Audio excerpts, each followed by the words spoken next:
Bienvenidos al primer plenario de este congreso, Dear Colleagues and Friends. It is a great honor to introduce the first keynote speaker of this conference, Laura Spence. Laura Spence is Professor of Business Ethics in the School of Management at the Royal Holloway University of London, where she is also Director of the Centre for Research into Sustainability. She is well known for her work on ethics and corporate social responsibility in small and medium-sized enterprises and has published widely in these topics. Professor Spence is a section editor of the Journal of Business Ethics and a member of the editorial board of many journals specialized in this topic. She has held executive committee positions in a range of business ethics professional societies internationally and also in the United Kingdom. She's going to talk on the following: business ethics, does anybody care? That is very related to the theme of the conference and also a bit intriguing. I now give the floor to Professor Laura Spence. Thank you.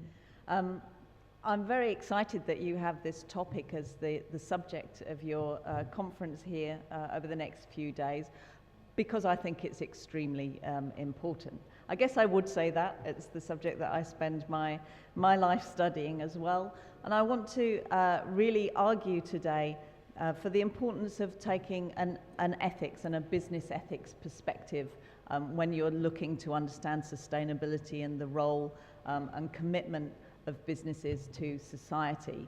So my arguments are really around trying to bring an ethics lens and an ethics perspective to what you're looking at over the next few days. So I hope some of what I say remains with you as you're doing your other papers and your parallel sessions. And really to argue for a particular approach with an ethics perspective. I will come to that later, so hold on with me. But I want to start today with, perhaps unusually, a story about someone called Thomas Holloway. It's not a contemporary business person. Indeed, he was born 213 years ago. And Thomas Holloway was an entrepreneur, a real entrepreneur, just like we encourage our own students to be these days and that are reported in the press. One of these incredibly dynamic, outgoing, innovative people who spots new business opportunities and exploits them to the full. And in fact, Thomas Holloway was in the pharmaceutical business. Once he'd done various activities, and he was very international for a British person, particularly then. He lived in France for a few years, and his family did many different business activities, being bakers and running shops and innkeepers and so on. So he came from quite an entrepreneurial background for its time. And Thomas Holloway's business grew to be a business that was eventually taken over and is part now of GlaxoSmithKline. So this is not somebody that whose business disappeared into dust. No, his work and what he started was then taken over and acquired by companies, ending up as part of Glaxo. So what was it that Thomas Holloway was busy working on? And it was this ointment. It was called a universal ointment. And Thomas Holloway claimed that it cured really everything you can imagine, from kind of inverted commas, women's problems, to gout, to problems with headaches, you name it, everything you can imagine. Thomas Holloway's sort of magical ointment was intended to cure. And one of the really outstanding things about him was advertising and marketing. And my marketing colleagues would say, well, he was one of the first true marketeers. He really used the British Empire at the time to sell his products and to make really sure that they were known widely. So I have a family in Australia, and when I went to visit them in Sydney and walked around the first museum I came across, there is a pot of Holloway's ointments in Sydney, Australia. It's the same is true in Canada, right across the former British Empire and further afield than that as well. And so you can see the fantastic products that the suggestion is that their advertising has. And advertising was in newspapers, which was a really developing and growing kind of medium in those days. Claiming, as you can see, the whole civilized world has testified for upwards of half a century to their marvelous efficacy, really delightful form of language. In every form of disease. No, it does make you wonder why we are still suffering diseases when all those years ago we already had this marvelous, innovative cure. But that leaves some questions, doesn't it? I've hinted already at some of the things that might have been going along on the way. And let's just stop and reflect a bit about how Holloway ran his business. What was it that he was doing that meant that he ended up with a multi-million-pound global business empire in the 1800s? Not something we generally put together. Well, some of the claims I've made here are a little exaggerated for effect. This is a historical analysis, so we don't necessarily have full proof of anything, but just to liven things up for a Monday morning. So there is an argument that he stole his original business idea, and that it was an Italian called Adolino, I think, who had this idea of making this ointment, and Holloway was working with him for one of his other businesses and then took over the idea. And we know that the Italian whose idea it was ended up in debtor's prison, as did Holloway, in fact, at one point, for not being able to pay his debts. Thomas Holloway's mother paid for him to get out of the prison. We don't know what happened to the Italian. He may still be there, as far as we know. So we know there were some financial difficulties in the setting up of the business. We know that he got the business idea from somebody else. He's not the first and won't be the last to do that. We know that when he was starting his business, he would ask his brother to go into a chemist's shop, such as they were at the time, and to go in and say in the morning, I need some of that Holloway's ointment. Do you have any? Knowing very well that the shop wouldn't have any. And then later that afternoon, Thomas Holloway would go in and saying, would you like some of our product? So he was generating demand, creating false demand, if you like, in order to sell his products. Also, not something unusual really for people starting off their businesses. Particularly sensitive for the academics in the room, which I guess is most of us, is that he called himself Professor Holloway. And that's something that you don't hear mentioned very often, but no, I think we can safely say that he lied on his CV, if you like. There is no indication that he really had any academic credentials in that direction, but he calls himself Professor Holloway. Scientific research has been done fairly recently on the actual content of this magic universal ointment particularly, and we find really that it's just made of pretty much wax and chalk dust. There is nothing in there that would actually have any medical significance. Of course, we can't forget about the placebo effect, so these products were clearly soothing people in some respects because the sales were there to justify that. But actually, the product was really all about the marketing of it, much more about a reliance on the quality of the product itself. And really the outstanding factor around Holloway's work was that he was a massive financial success in what he did. He's one of the people in that time of history that left the most money when he died later on in the 1800s, 1883. So he was a huge financial wizard, really. And in our assessments of business today, we would say, well, what a spectacular success he was, fantastic for Thomas Holloway. But there is a next bit to this story. At the end of his business career, Holloway started thinking about what he might do for society, how he might use some of his money for social good. So this brings us to the commitment to society part of the conference and the discussions. And he even set up a competition saying, how might we use £250,000 or more, which of course at that time was a phenomenal amount of money. How might we use that for the greatest good? Use that kind of terminology. And what happened was that he set up a college for women. This was at a time when women didn't have the vote. It would be another 42 years from when the college opened before women in the United Kingdom had votes on the same terms as men. So a whole generation before the political classes came round to understanding equality as important. Thomas Holloway's money, the money that he made from those dubious ointments and pills, was poured into trying to improve the situation for women and improve equality and opportunity for the women in Victorian era Britain. And so this is the college that was built with his money. And that, if you were listening carefully to the introduction, that's where I'm based. I'm based at Royal Holloway University, which is now part of the University of London.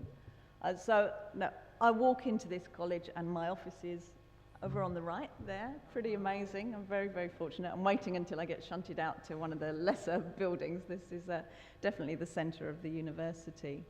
Though I walk in there every day and I walk past the statue of Queen Victoria, who opened the building in 1886, who also used the ointment, apparently. I walk past and I'm really conscious of this fact, of the history of having the honour to be in one of the first women's colleges for higher education. And I walk in conscious of my title as a professor of business ethics and where the money came from and the sort of processes of the creation of that wealth and the issues around ethics and morality that are embedded in it. And it really brings me to question what's happening in society, where amazing wealth can be created and amazing good can be done with that wealth. But somehow there is somewhat of a disconnect between the production of wealth and the social benefit that can come from that. So those are the things that trouble me every morning as I stroll into my office. And I want to expand on that a little bit to really think about business ethics and where that might fit into all this and why we might care indeed about business ethics and its contribution. Can you just tell me at 11, when it's 11 o'clock, just 11 say, okay. So I know to move on. So I don't want to dwell on the kind of justifications for business ethics.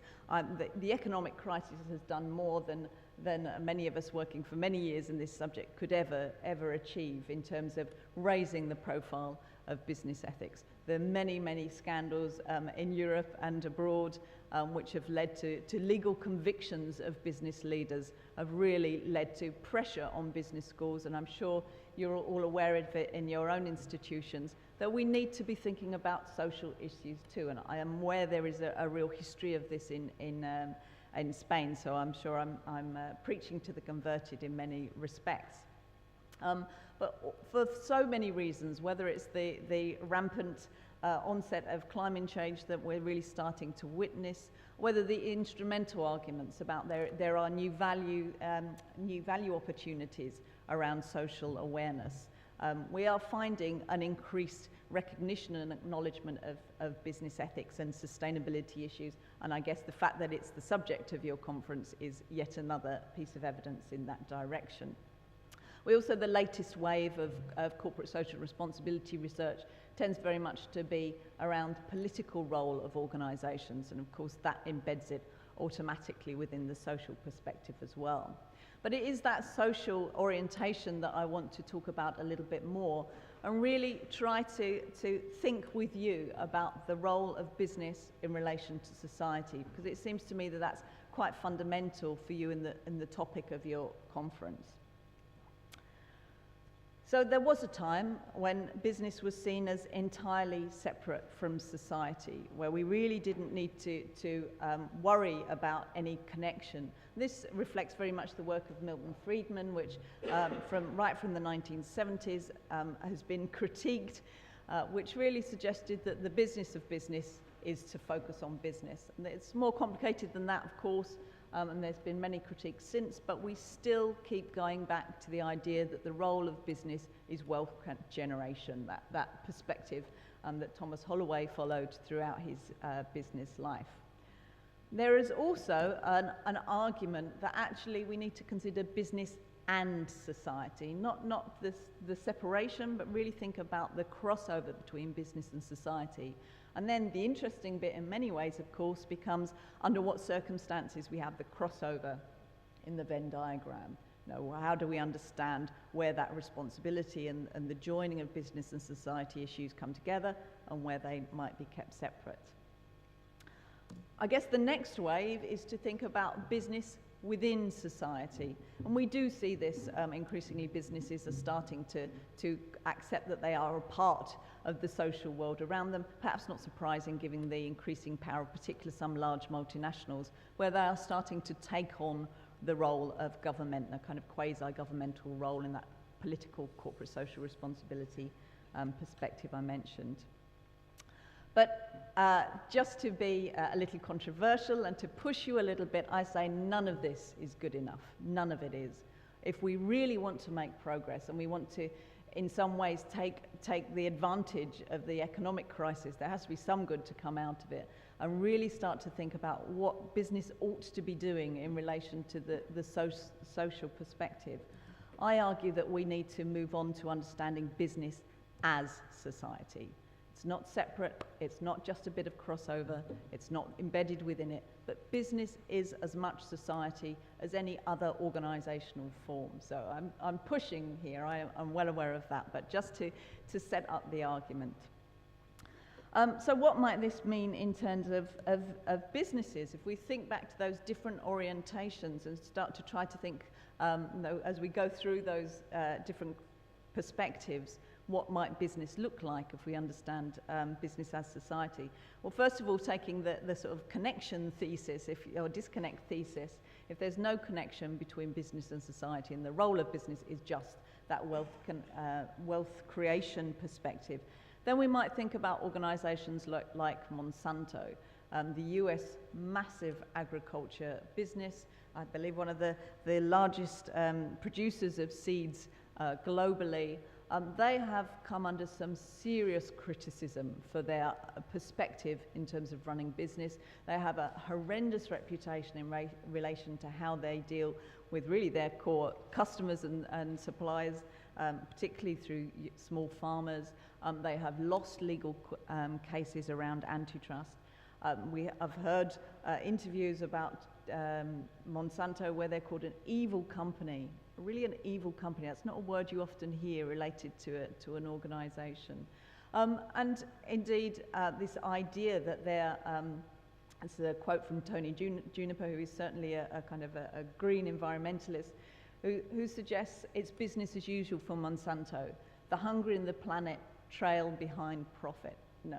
They have a sustainability website. It's very pretty. You might like to go and have a look at it. But Monsanto is an award-winning company. It wins awards for being the most unethical company. It was around 2009, last count. So here we have a company which arguably separates business from society and really seeks to achieve that. And from an ethical point of view, remember I said I really want to push the ethical lens and try to show you the value of it.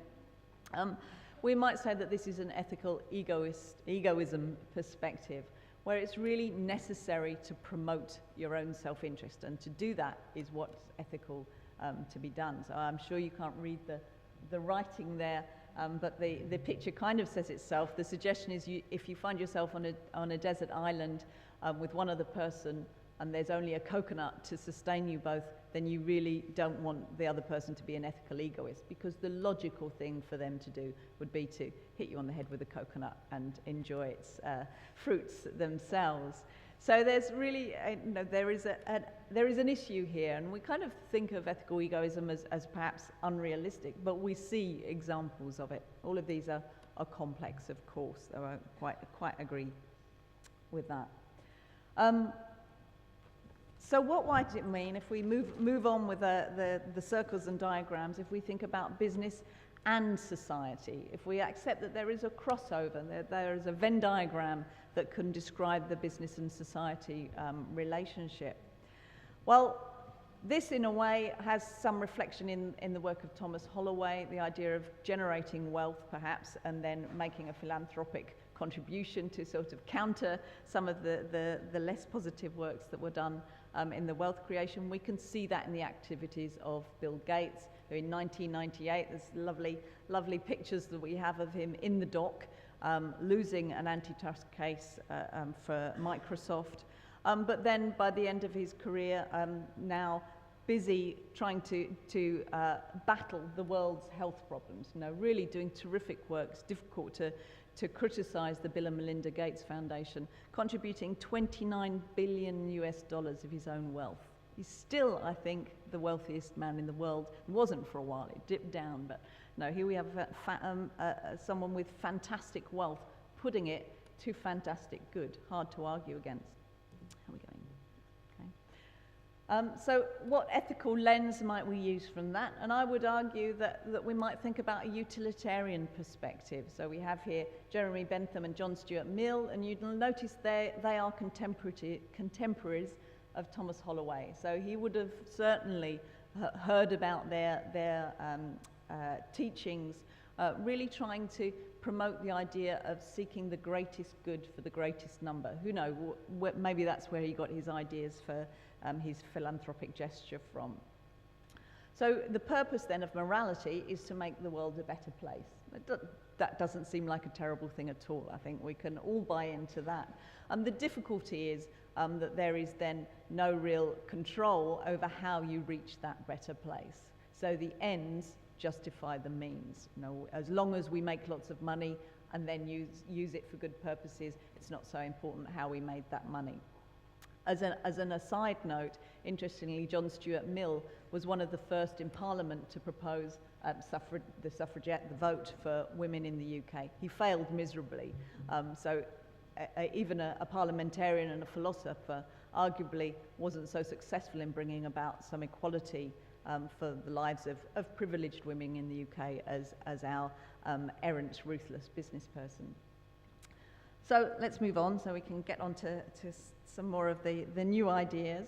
If we think about business in society, well, I have to think back to BP, the company. They've been tarnished recently, but in the 1990s and 2000s, really every conference you went to, there was somebody from BP telling you about all these absolutely fantastic things that they were doing. They went through the rebranding in the year 2000, where they went from British Petroleum to the idea of beyond petroleum, really promoting climate change awareness under the leadership of Lord Brown. So this was a company that was really put forward as a super example. And if you look back to their sustainability reports of the time, the 1998 sustainability report, you see this word responsibility cropping up over and over again. It seems to me that they're looking to try to understand, they even say explicitly, we're trying to work out what responsibility we have with society. Seems to me they're trying to work out that joining bit between the two Venn diagrams. Of course, 10 years after the rebrand's completely sunk without a trace now. The new CEO, Tony Hayward, felt that it was just nothing but do-gooders. He considered the Beyond Petroleum initiative as philanthropy, interestingly, which confuses things rather. But then, of course, in April 2010, we have the Gulf of Mexico disaster in which 11 people died, considered a major environmental disaster within the United States. I'd love to be able to give you a figure on what that cost, all round the financial cost for BP and others, but it's still emerging. We don't know. There are still ongoing legal court cases. But it was sufficiently bad that BP could have gone under.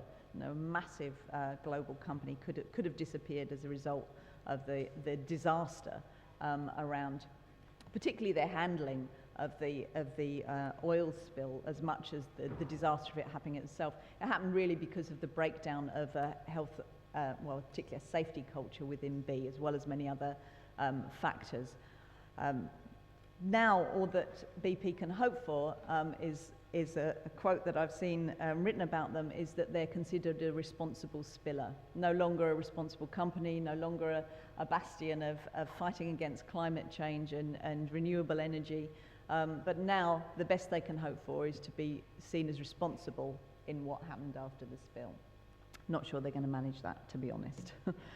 This is a tricky one from an ethics point of view. I think there is much that we could reflect on in terms of a Kantian perspective around responsibility and duty, but it's not an exact fit. It might be that social contract theory, which really drew on and comes after Kantianism, where organisations are looking to comply with laws and rules and regulations in order to consider themselves good citizens, if you like.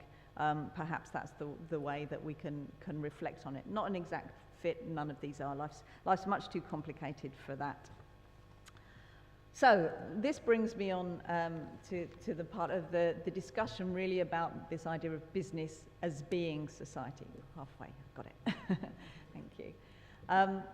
Now, where on earth could we find examples of this? Business as society. Well, I've been doing some work with a little bit with Unilever, and they strike me as a company which are trying, are really trying to reorientate what they're doing towards a sustainable perspective with their sustainable living initiative that was 2 years ago, and then just recently they had a real kind of in-depth review of that, many people coming and really critiquing. They really are open to people telling them that they're doing a bad job, which is quite unusual amongst businesses in my experience. So there is still the link to growth, and they're talking about using sustainable products and sustainable innovation to create growth, and I think there is a tension there, shall we put it like that. But so there are some traditional companies, if you like, which are trying to do this, are trying to understand business as society. But I think we need to again not forget the historical perspective. Organisations like cooperatives, social enterprises, here you have the Mondragon cooperative in the north of Spain. They seem to me to have a much more accepting starting point of business as part of society. So in the UK we have social enterprises, we have a legal form for them now, which is the community interest company, where they are legally obliged to keep their social or environmental goal as part of their higher level strategy. It's a legal obligation, they can't let it slip. And what I want to come on to, which is what Christina kindly mentioned into the introduction, is the work that I've done around small and medium-sized enterprises. Because what I'm going to propose to you around the ethical lens most helpful here has really come from years and years and years of speaking to small business owners and employees, trying to understand how their organisations operate. Firstly, seeing how different they are from large firms, and also thinking, well, all the theories that we have don't explain what I'm seeing. No, all the stuff that appears in the Academy of Management Review and the Journal of Business Ethics and the strategy journals are not explaining what I can see on operating on the ground. The day-to-day, boring, mundane stuff that happens in small businesses, which, let's face it, are almost all of business organisations. 99% of private sector firms are small and medium-sized enterprises. There are just a few that are like Unilever, and yet everything we do is constructed to help us understand Unilever and Shell and Coca-Cola and so on. But just to, perhaps some of you are not familiar with the small business context, very briefly to put up some of the sort of particular perspectives which might help very quickly describe all that I've learned over the years about small firms in relation to corporate social responsibility, even though corporate doesn't work for small firms, but I'm trying to let that one go. We think about the personalised nature of small businesses. So we don't tend to have strong, clear hierarchies and layers of management. People will know each other's name. They are not numbers on a personnel roll. They are individuals with lives attached to them. They tend to be relationship-based rather than organised by contracts, whether internal contracts or external contacts. Relationships and closeness and proximity mean that the integrity and honesty is really very clear in a small firm. People know who it was that handled a particular transaction. It can't get lost in the system in the same way that it can so easily within a large organisation. And power structures tend to be flat. There is much more opportunity for employees to be part of the decision-making process. And this is a kind of idealized type a description that I've got here. There will, of course, be exceptions to this. But just to move on to thinking about what ethical perspective this might bring us to, I want to propose an ethic of care. Now, an ethic of care has a history in feminist perspectives and feminist ethics, and it is a theory that comes up in the literature. Every now and again you get another article about an ethic of care, but it always seems to just disappear then without a trace. So I am starting a campaign here and now. It's the launch of my campaign to try to get the ethic of care as on an equal level with some of the other ethical theory perspectives, so that people can start seeing what I see as real valuable contribution and the opportunity there is to kind of crack open the way that we look at business in relation to society. So Carol Gilligan is generally credited with launching the ethics of care, and she was looking at cognitive moral development. She was a student of Lawrence Kohlberg, and she identified through her own research that Kohlberg's studies were actually only based on the growth and development of young boys. They tended to keep women and girls out of the study because they ruined the results. Go figure. So it was much cleaner and neater to just go with one particular type of society. So Carol Gilligan started to listen to the voices of women and a variety of people across the board within her work. I must stress, I'm not here talking about women being like one way and men being like another way. The point is that we need to ensure that we are listening to the different voices and the different perspectives. So I would much rather talk about masculinist and feminist perspectives than male or female. But what Gilligan's work really comes to is an understanding of ethics as not being about justice and rules of behavior as priorities, but being as much about understanding relationships and understanding power differentials, which are there, but we normally try to sort of squash them and ignore them, and accepting rationality and emotion in decision making. I always think if Tony Hayward had understood the role of emotion in the response to the BP oil spill, he might still have a job today. And understanding kind of differences in power. All of these things are things which helped me to sort of explain what I see at an empirical level in small firms. Around valuing emotions, accepting the informal procedures and personalized approaches, accepting partiality. If you have an owner-manager, they have both the principal and agent role. No, they really do have a power within the firm. They tend to make a real blueprint on the organization. So there is a clear power difference and power structure. The focus on relationships. So many small business people that I speak to will talk about actually that's what they've got, is their relationships, their phone book, their iPhone these days. That's the advantage that they have. That's why they can keep doing business. And if they let down any of their people in their relationship network, then they really are in trouble, and they can lose their license to operate. And we need to mention the family in this. So often in business, we talk as if people only have the identity of a business person, and we forget the context of their family lives. And most small businesses are family businesses. In fact, most businesses are family businesses. Whether they are or not, I really, really think we need to be acknowledging the rest of the life of the individual that's operating and practicing in business, because it's as much a part of what makes them do what they do as their business role. So there's implications for this. We'll see how far I can get with explaining them. But in the classic version of stakeholder theory, which I assume you're all familiar with, we have the standard generic stakeholders: employees, financiers, customers, communities, suppliers. Now, in fact, Ed Freeman, bless him, has made things much more complicated than that, even when he first introduced stakeholder theory, but rarely does it get mentioned and understood. If we apply an ethic of care perspective, and Freeman has also looked at stakeholder theory from a feminist perspective, I think he doesn't quite go far enough with it, and it's sort of sunk without a trace as well. We have to acknowledge a different generalized set of stakeholders, and that the owner-manager is, if you like, at the center of all the organization, rather than having a company itself at the center. And the stakeholders would include their family members, would include their neighbours and their competitors. I've published on competitors as moral stakeholders in small firms. You don't hear that talked about in the large firm perspective.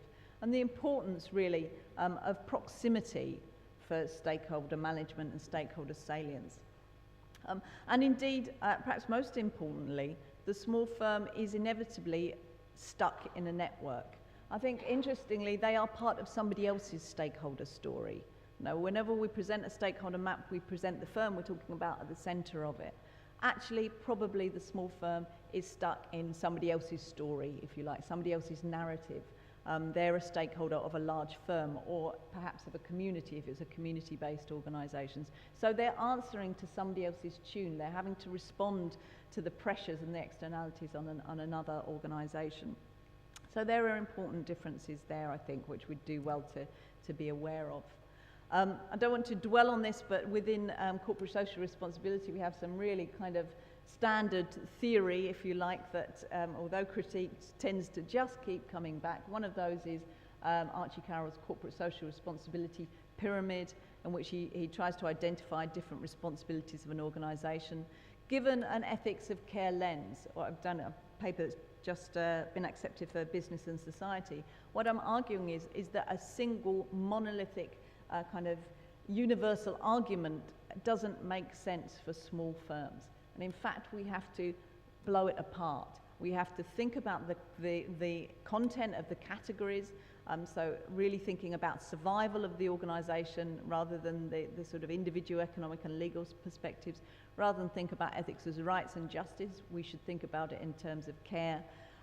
Philanthropy is part of small business life and entrepreneurialism, as I've argued. We also need to think about the personal integrity of the owner-manager, which really has an impact on that organisation's success. So we need to disaggregate those pyramids, those triangles, and really think about different emphases within different aspects and towards different stakeholders, if you like. I'm not going to go on about those, but we can come back to that, because I want to draw to a conclusion and really have a chance to have some discussion. But really, to conclude, my argument is that business is society, and we need to understand business as part of society and an inseparable part of the world around us, rather than to sort of separate it off into a different compartment.